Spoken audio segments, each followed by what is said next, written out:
राम मंदिर के पवित्र भूमि पर भक्तों की आस्था का जो विषय है, हमारे सभी देश के करोड़ों लोगों का, उसके चंदे की चोरी के लिए हम आपके सामने आए हैं। 3 दिन से ये विषय हर लेवल पे, हर स्टेट में हमारे लोग उठा रहे हैं। मुझे गोवा जाने के लिए बोला गया था, इसलिए मैं आज गोवा आई।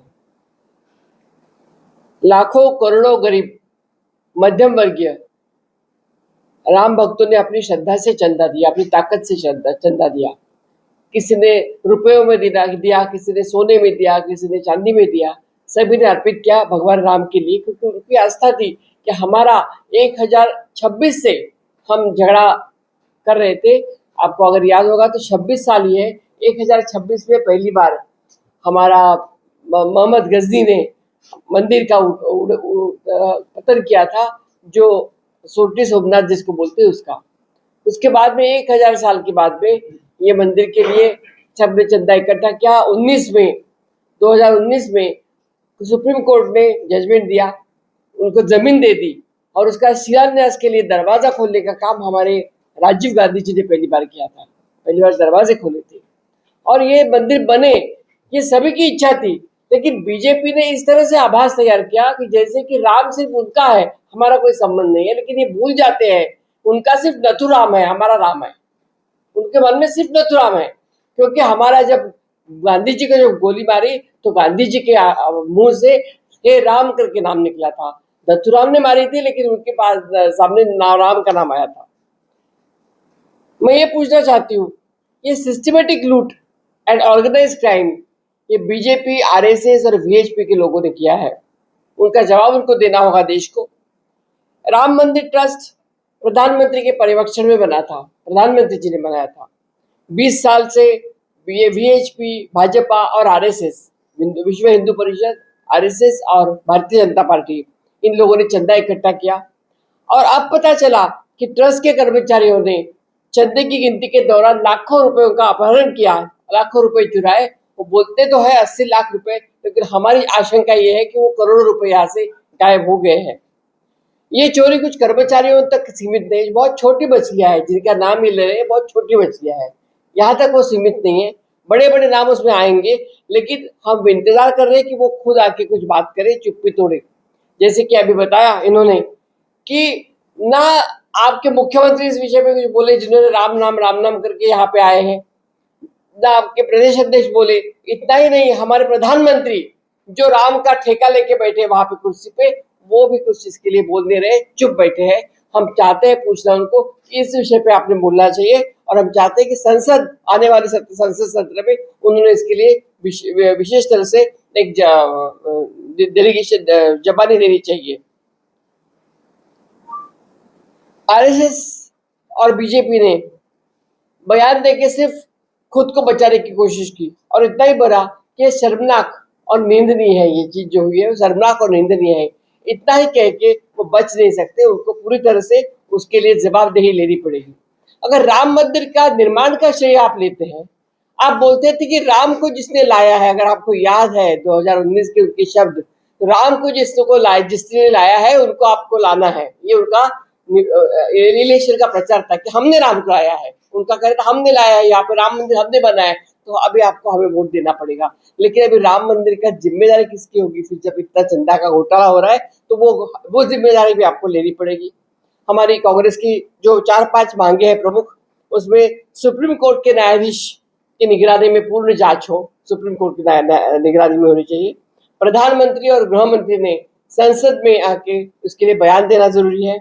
सभी दोषियों के ऊपर सख्त कार्रवाई हो, चाहे वो कितने भी ऊंचे पद पे होए, क्योंकि है तो अभी भी छोटी मछलियां निकली है, अभी बड़ी मछलियां निकलेगी। और अगर निष्पक्ष न्याय होगा, निष्पक्ष चौकसी होगी, तो इसमें सब नाम आ जाएंगे।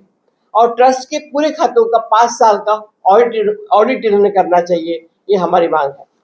सबसे बड़ी बात जो है, जिसमें हम बड़े सवाल बीजेपी से करना चाहते हैं, कि जब ट्रस्ट का गठन प्रधानमंत्री की देखरेख में हुआ था, तो अगर देखरेख में आपके हुआ है तो जिम्मेदारी भी आपको लेनी पड़ेगी। अगर आप बोलते कि हमने मंदिर बनाया है तो जिम्मेदारी आपकी है, आप जिम्मेवार है, तो इस घोटाले की जवाबदेही आपको ही लेनी पड़ेगी। अगर सब कुछ ठीक था तो चंपत राय और अनिल मिश्रा के इस्तीफे क्यों हुए?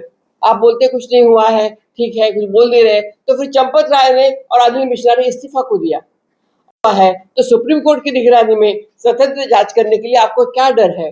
करने दो। अगर आपने कुछ गलत, आपके हाथ अगर साफ है तो निगरानी में आप सुप्रीम कोर्ट के आपका पूरा जांच होने दो। मर्यादा पुरुषोत्तम प्रभु राम करोड़ों भारतीयों की आस्था और संस्कृति की चेतना का प्रतीक है।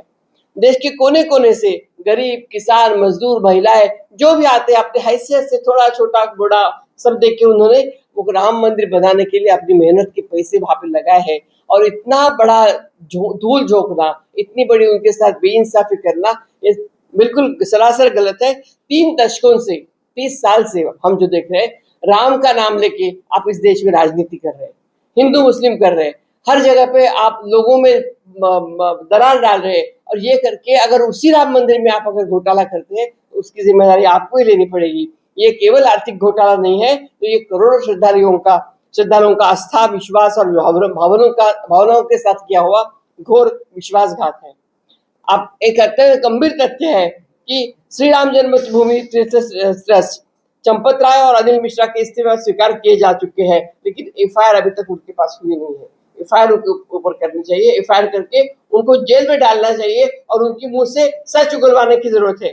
ट्रस्ट के कोषाध्यक्ष गोविंद गुरु ने सार्वजनिक रूप से बयान दिया है कि जबकि ट्रस्ट की वित्तीय निगरानी, पारदर्शिता और संपत्तियों की सर्वोच्च सुरक्षा जिम्मेदारी उन्हीं की थी। मीडिया रिपोर्ट के अनुसार ट्रस्ट के विशेष आमंत्रित सदस्य गोपाल राव को हटाने जाने और उनकी स्थिति को लेकर गंभीर भ्रम और विरोधाभास हो रहा है। सबसे बड़ी बात है, ये जग जाहिर है कि ट्रस्ट के प्रशासनिक ढांचे और शीर्ष नियुक्तों में प्रधानमंत्री कार्यालय की सक्रिय भूमिका रही है। सबसे इम्पोर्टेंट बात है कि ये सब ट्रस्ट करने में सक्रिय भूमिका किसकी थी? क्योंकि नृपेंद्र मिश्रा के काम देख रहे थे, प्रधानमंत्री कार्यालय खुद निगरानी कर रहा था। तो डायरेक्ट जब प्राइम मिनिस्टर देखते हैं तो उसकी जिम्मेदारी उन्होंने ही लेनी चाहिए। अगर घर में चलाती हूँ तो घर में क्या हो रहा है ये देखने की जिम्मेदारी मेरी है और वो जिम्मेदारी प्रधानमंत्री ने लेनी चाहिए। अब ये सब आगे आगे आ जाएगा, लेकिन लिपापोती करने का जो प्रयास कर रहे हैं, छोटे कर्मचारियों को गिरफ्तार करके कुछ नहीं होने वाला। उनको सबसे बड़ी बात है कि प्रधानमंत्री जी को इस प्रकरण पे मौन छोड़ देना चाहिए। हमेशा की तरह बहुत बड़ा भाषण प्रदेश में जाके देते हैं, यहाँ आके उन्होंने मौन छोड़ना चाहिए और देशवासियों को बताना चाहिए इसका क्या चल रहा है। चंपत राय, अनिल मिश्रा और गोविंद देवगिरी, गोपाल राव के ट्रस्ट शीर्ष पदाधिकारी उस पूरे प्रकरण में जवाबदेही से कैसे बच सकते हैं? जब पूरा ट्रस्ट कटघरे में है, पूरा ट्रस्ट कटघरे में है, तो छोटे कर्मचारियों के ऊपर आप कार्रवाई करिए, क्या मिलने वाला है? आप ट्रस्ट के सभी लोगों के ऊपर कार्रवाई करिए। सिर्फ छोटे छोटे कर्मचारियों को आप उनको साथ में लेते हैं और बोलते हैं इसको पकड़ा उसको फायदा नहीं है। केंद्र सरकार सच्चाई के सामने से आके डर रही है। गिरफ्तारियों का शीर्ष स्तर पर अभी तक नहीं हुए हैं। मैं सिर्फ इतना ही बताना चाहती हूँ कि अगर आपकी मन की मंशा ठीक है तो आपने क्लीन हैंड्स लेके लोगों के सामने आना चाहिए, क्योंकि लोगों ने बहुत श्रद्धा से, बहुत आस्था से आपको पैसे दिए थे। लोगों के मन में अभी भी हमने भी सबने किए थे। कोई भी कांग्रेस और राजनीति हम राम मंदिर के ऊपर नहीं करना चाहते, लेकिन राम मंदिर बनाने के लिए हमारी भी इच्छा थी, उसके लिए जितना भी कर सके हमने भी किया है। लेकिन उन्होंने हमेशा हमें विरुद्ध पार्टी में खड़ा कर दिया, जैसे कि हम रावण हैं और वो राम है, इस तरह से उन्होंने कर दिया। हमारे जो हमारे जी बहुत बड़े वकील हैं अभिषेक मनु सिंघवी, उन्होंने एक बहुत अच्छा कल बताया, जिसका मैं 1-2 मिनट में जिक्र करूंगी और मेरी भाषा बंद करूंगी। ना संस्थान बचे ना मंदिर, इतना फैला है भाजपा का गोरख धंधा। उज्जैन में हड़पी है जमीन, आपको मालूम है उज्जैन की जमीन का भी घोटाला हुआ है। अयोध्या में चोरी किया है चंदा चोरी से दूषित किया है मंदिर पतित पावन। भगवान राम को क्या मुंह दिखाएंगे भाजपा के ये रावण है। उन्होंने बोला है कि भाजपा के रावण क्या मुंह दिखाएंगे अभी भगवान को। यही कह के मैं अपनी बात समाप्त करती हूँ